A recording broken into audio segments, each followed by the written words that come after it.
오늘 본문 말씀은 그 당시 초대교회 리더였던 베드로가 한 얘기입니다. 장로 제도는 예루살렘에서 시작되어서 오늘에까지 이르고 있는데, 오늘날에는 목사와 장로가 이렇게 구분되지만 당시에는 그렇지 않았습니다. 당시에도 오늘날 목사에 해당되는 감독이라는 직책이 있기는 하였지만 장로와 목사 그렇게 별 구분 없이 혼용되었습니다. 장로는 교회 재반 사항을 관리 감독하는 영적 지도자로서 교인들을 양육하고 돌보는 일에 전담하였습니다. 당시 예수님의 부활 승천 후에 베드로가 초대교회를 이끌었고 사도 바울을 비롯한 사도들이 선교하면서 각 지역에 여러 교회를 세울 때마다 장로들을 세워놓고 떠나곤 하였습니다. 장로는 단순한 직책이 아닙니다. 베드로가 장로의 본질과 정체성에 대해서 다음과 같이 말하고 있습니다. 그리스도 고난의 증인이요 나타날 영광에 참여할 자다. 먼저 장로는 그리스도 고난의 증인입니다. 목사나 장로는 자신을 내세우는 그런 존재가 아니라 그리스도의 고난에 참여하여서 그분에 대해서 증거하는 것이 제일의 본분입니다. 44년 동안 목회를 하면서 가졌던 목사로서의 제 정체성은 무엇이냐 하면은 삼위일체 하나님을 읽어주는 사람입니다. 저는 저를 내세우고 제 생각을 얘기하는 것이 아니라 성경에 기록되어 있는 삼위일체 하나님을 여러분들에게 알려주는 그런 사람이 목사로서의 제 정체성이었습니다. 그렇게 함으로써 성도 한 사람 한 사람들이 하나님의 생각과 그 마음에 반응하여서 하나님께서 주신 개성과 능력에 따라서 다양한 모습으로 각자의 삶의 현장에서 교회와 사회를 위해서 살게 하는 것이 포에마 예수교회의 설립 목적입니다. 20세기 예언자로 추앙받는 마르틴 부버가 한 말입니다. 인간으로서 해야 하는 가장 큰 일은 상대방의 가치를 알아보고 가장 그답게 살도록 도와주는 일이다. 제가 가장 많이 인용하고 강조하는 말입니다. 이것을 잘하기 위해서는 목사의 생각이나 주장을 내세우는 것이 아니라 예수 그리스도를 비롯한 삼위일체 하나님에 대해서 잘 알려주는 것입니다. 그래서 그 하나님의 마음과 생각에 각자가 반응하여서 각자의 개성과 그 다양성으로 드러내는 것입니다. 그리할 때 주어지는 크나큰 상급이 바로 예수 그리스도의 영광에 참여하게 되는 것입니다. 베드로가 구체적으로 목회하는 방법을 오늘 본문을 통해서 잘 가르쳐주고 있습니다. 베드로가 말합니다. 하나님의 양무리를 치되 억지로 하지 말고 하나님의 뜻에 따라 자원함으로 하며. 목회는 하나님의 양무리를 돌보는 일입니다. 성도들은, 여러분들은 목사의 추종자들이 아닙니다. 물론 목사를 따라서 이렇게 교회를 옮기기도 하고 그렇지만 절대로 그렇지 않습니다. 하나님의 양들입니다. 부활하신 예수님이 베드로에게 오셨습니다. 그리고 물었습니다. 요한의 아들 시몬아, 내가 이 사람들보다 나를 더 사랑하느냐? 그러자 베드로가 대답합니다. 주님, 그러하나이다. 내가 주님을 사랑하는 줄 주님께서 아시나이다. 그러자 예수님께서 내 어린 양을 먹이라고 하십니다. 예수님은 같은 질문을 3번이나 하셨습니다. 같은 질문을 3번이나 하심으로 베드로는 근심하였다고 성경에 기록되어 있습니다. 너무나 중요한 예수님의 마지막 부탁, 내 양을 먹이라. 왜 3번이나 예수님을 사랑하느냐고 물으셨을까요? 이 양을 사랑하느냐 묻지 않고 자기를 사랑하느냐고 물으신 것은 첫째, 어느 것보다도 어느 사람보다도 예수님을 사랑하셔야 합니다. 그래야 올바른 목회를 할 수가 있습니다. 예수님보다 자기 자신이나 사람이 중요하면은 성도들은 하나님의 양이 아니라 내 양이 됩니다. 예, 목회뿐만 아닙니다.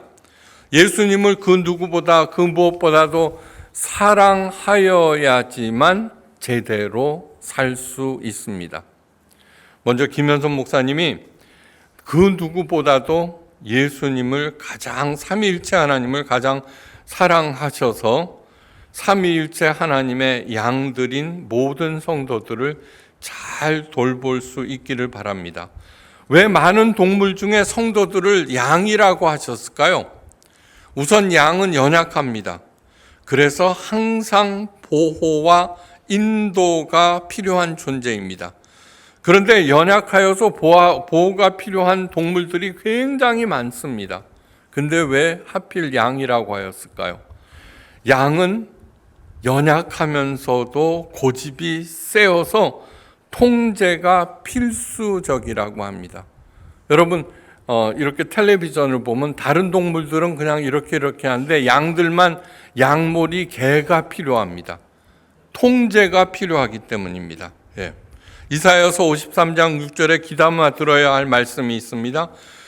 우리는 다 양 같아서 그릇 행하여 각기 제 길로 갔거늘. 네. 양은 각자 연약하면서도 어리석으면서도 각자 자기 고집대로 한다는 것입니다. 예. 우리는 다 양 같아서 그릇 행하여 각기 제 길로 갔거늘. 네. 여호와께서는 우리 모두의 죄악을 그에게 담당시키셨도다. 예. 이 말씀에는 아주 깊은 뜻이 있습니다. 하나님은 우리를 절대로 지옥에 보내지 않으십니다. 명심하시기 바랍니다. 예. 너 잘못해서 지옥에 가 그러지 않으십니다. 너 잘못했구나. 네 죄짐을 내 아들에게 대신 지라고 할 것이다. 예. 그런데 우리가 아무리 잘못해도 그 죄와 과실을 예수님께 감당하라고 하셨습니다. 그래서 예수님의 십자가 공로를 믿고 자기의 죄를 진심으로 회개한다면 누구나 천국에 갑니다. 그것이 바로 사랑입니다. 우리도 부모로서 자식이 아무리 잘못되어도 지옥에 보내려고 하지는 않습니다. 예, 그런데 그러한 하나님의 사랑에 대해서 그런 게 어디 있냐고 십자가 공로를 인정하지 아니하고 내 고집대로 행하고 자기 생각대로 무작정 제 길로 갑니다. 바로 그 끝이 지옥입니다. 예.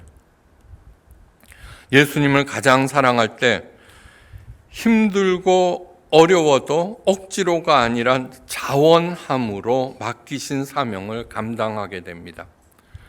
기독교는 사랑의 종교라고 합니다. 사랑의 특징, 가장 큰 특징은 뭐냐 그러면은 이 사랑만이 자기 자신을 뛰어넘기 때문입니다.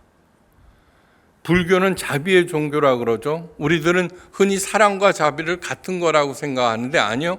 자비라고 하는 것은 내가 선한 일을 행한다입니다. 내가 주인공이 됩니다. 그런데 사랑은 주인공인 나를 뛰어넘게 됩니다. 예. 사랑할 때만이 어떻게 돼요? 아주 그 깍쟁이 같은 누나, 시스테리 누나가 갑자기 너그러워졌습니다. 사랑하기 때문입니다. 사랑은 자기가 가장 소중히 여기는 것을 사랑하는 대상에게 줍니다. 그런데 그 대상이 그것을 거절하면 어떻게 돼요? 내가 상처를 받습니다. 예. 내 사랑의 고백을 거부될 때 스스로 목숨을 끊는 일까지 있습니다. 사랑은 자기를 뛰어넘게 하는 유일한 것이기 때문에 기독교는 사랑의 종교입니다. 그러므로 예수님을 가장 사랑할 때 예수님의 양들을 내가 자원함으로, 기쁜 마음으로 돌볼 수 있게 됩니다. 두 번째, 사도 베드로가 말합니다. 더러운 이득을 위하여 하지 말고 기꺼이 하라. 이 말씀의 뜻은 목사는 돈 욕심을 내지 말아야 한다는 그런 단순한 것이 아닙니다. 이 말씀의 뜻을 올바로 알기 위해서는 저 멀리 가나안 정착 초기로 거슬러 올라가야 합니다. 출애굽 이후 이스라엘 백성들은 절대적인 하나님의 은혜와 도우심으로 젖과 꿀이 흐르는 가나안 땅을 정복하게 됩니다. 하나님께서는 레위 지파를 구별 따로 선택하신 다음에 나머지 11지파들에게는 젖과 꿀이 흐르는 그 땅들을 나누어 주셨습니다. 그리고 레위 지파에게는 중요한 사명을 맡기셨습니다. 하나님의 성전 관리와 백성들을 교육시키는 일이었습니다. 레위 지파들은 각 지파에 흩어져서 그 사람들을 하나님의 자녀로 잘 양육하여서 거룩한 하나님의 백성으로 만들고 거룩하신 하나님의 성전을 관리하였습니다. 그 대신에 각 지파들은 11조를 레위 사람들에게 내고 그 자금으로 성전을 관리하고 백성들을 가르치고 자기들의 생활비로 썼습니다. 이 유구한 전통이 신약 시대에 계승되고 장로들이 레위 지파의 일을 수행하게 되었습니다. 그러므로 교회는 목사의 사역과 생활에 어려움이 없도록 지원해 줄 책임이 있습니다. 이것이 목사직이 생계를 위한 직업이 되어서는 안 된다는 그러한 뜻입니다. 자기가 잘 가르치면 잘 가르친 그 정도에 따라서 내 생활도 넉넉해지고 윤택하게 됩니다. 그렇지 못한 경우 교회도 쇠퇴하게 되는 것이죠. 성경은 목회를 생계를 위한 직업으로 생각하는 사람들을 사꾼 목자라고 불렀습니다. 사꾼, 월급을 위해서 일하는 사람. 예수님께서 친히 말씀하십니다. 나는 선한 목자라. 선한 목자는 양을 위하여 목숨을 버리거니와 사꾼은 목자가 아니요 양도 제 양이 아니라 이리가 오는 것을 보면 버리고 달아나니 이리가 양을 물어가고 또 해치느니라. 요한복음 10장 11절에서 12절 말씀입니다.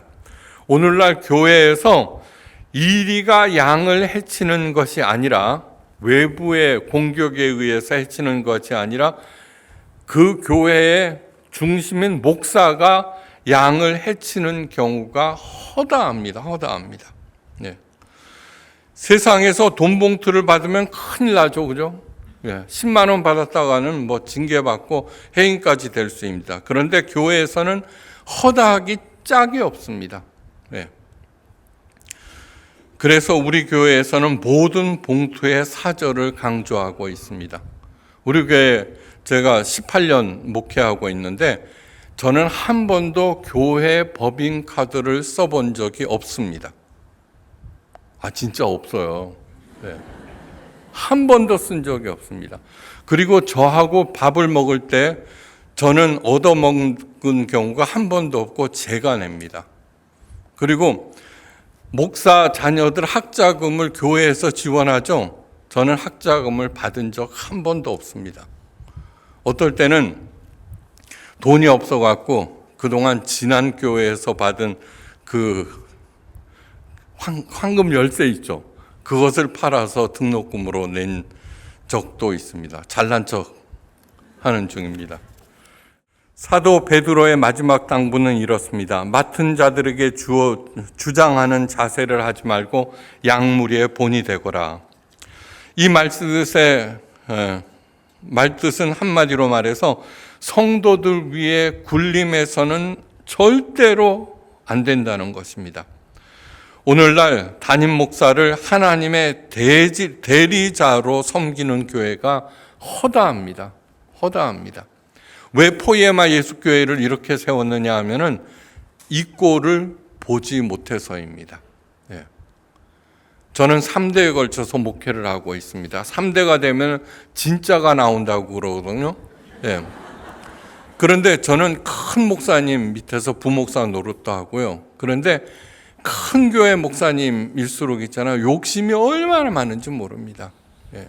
자기 왕국입니다. 자기 왕국. 그래서 교회는 주의 몸된 교회이지 XX 목사의 왕국이 아니라는 것입니다. 그래서 건물을 세우지 않기로 한 것은 건물을 세워놓고 뭐예요? 주의 몸된 교회로 만드는 것이 아니라 자기 왕국을 건설하기 때문입니다. 명심하시기 바랍니다. 성도들 위해 군림해서는 안 됩니다. 목사는 하나님의 대리자가 아닙니다. 많은 목사들이 순종을 강조하면서 자기에게 복종하는 것이 곧 하나님께 순종하는 것이라고 가르치는데 가장 큰 잘못입니다. 왜 이러한 현상이 생기는 것일까? 이러한 현상은 고래로부터 있어 왔습니다. 사람들은 복을 받고 위험에서 벗어나기 위해서 각자의 신을 섬기고 그의 신의 뜻을 알려고 합니다. 그런데 신의 뜻을 깨달았다는 사람이 나타납니다. 그 사람을 종교 지도자로 모시고 섬깁니다. 모든 종교에서 볼 수 있는 현상입니다. 그런 의미에서 본다면 기독교는 종교가 아닙니다. 다른 종교의 경정들은 신의 뜻을 깨달았다는 사람들의 기록입니다. 그러나 성경은 곧 하나님의 말씀입니다. 예언자를 통해서 말씀하시지만 하나님의 말씀이니라고 기록해 놓았습니다. 사람에게 물어볼 것도 없습니다. 성경을 읽으면 됩니다. 목사란 무엇이냐 하면은 성경 말씀을 오늘날의 사람들이 알아들을 수 있도록 설명해 주는 사람입니다. 무슨 심오한 괴상한 뜻으로 해석하는 것은 다 이단들입니다. 저는 44년 동안 하나님의 말씀을 월요일 날 읽고 그것을 일주일 내내 생각합니다. 도대체 하나님께서는 이 말씀을 통해서 나에게 무슨 말씀을 하시고 싶어 하는가? 그거를 생각합니다. 그래서 저는 목사가 하나님의 마음을 읽어주는 사람이라는 정체성으로 지금까지 살아왔습니다.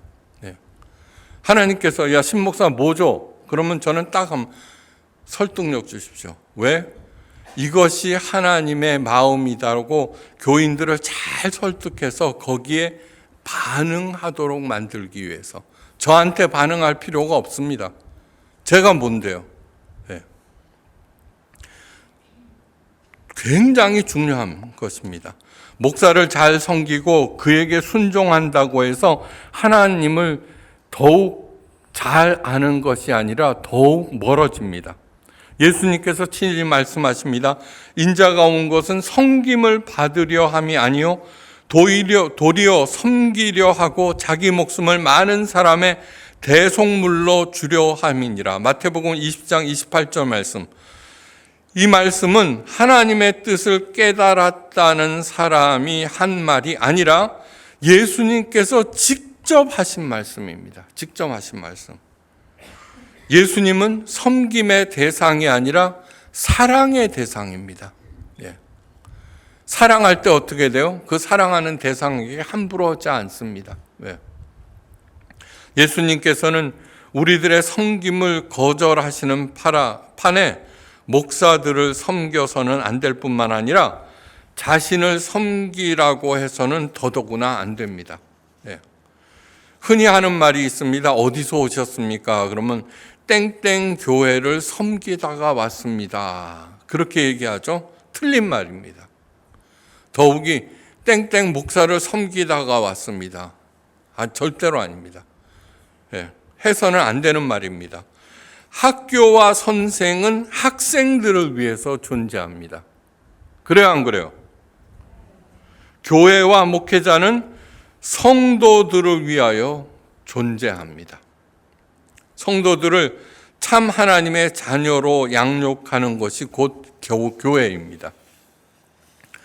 교회를 돌보고 성도들을 양육하는 목사가 해야 할 일이 있습니다. 양무리의 본이 되는 일입니다. 성도들은 하나님의 자랑스러운 자녀로 양육해야 하는 목사가 해야 할 일, 그것은 성도들에게 군림하는 것이 아니라 본을 보이는 일입니다. 이렇게 목회할 때 하나님께서는 목사에게 큰 상급을 내리십니다. 사도 베드로가 말합니다. 그리하면 목자장이 나타나실 때에 시들지 아니하는 영광의 관을 얻으리라. 예수님을 여기서는 목자장이라고 부릅니다. 내가 목자라면은 당연히 목자장을 따라서 하면 됩니다. 예수님은 모든 것에 본을 보이셨습니다. 목회는 많은 노력과 희생을 요구합니다. 힘듭니다. 그러나 풀기 어려운 것이 절대로 아닙니다.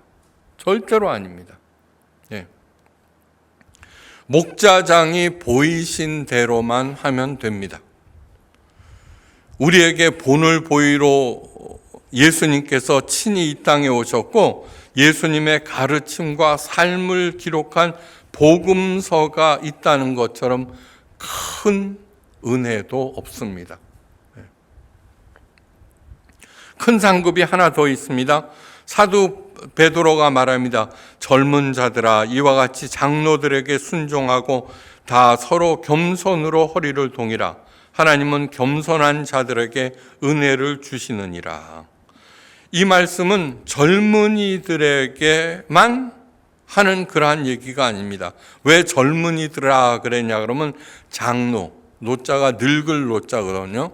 장로들은 나이가 들고 경험이 있는 사람. 그러니까 젊은이들은 일반 성도들에게 해당되는 그 당부하는 그런 말씀입니다.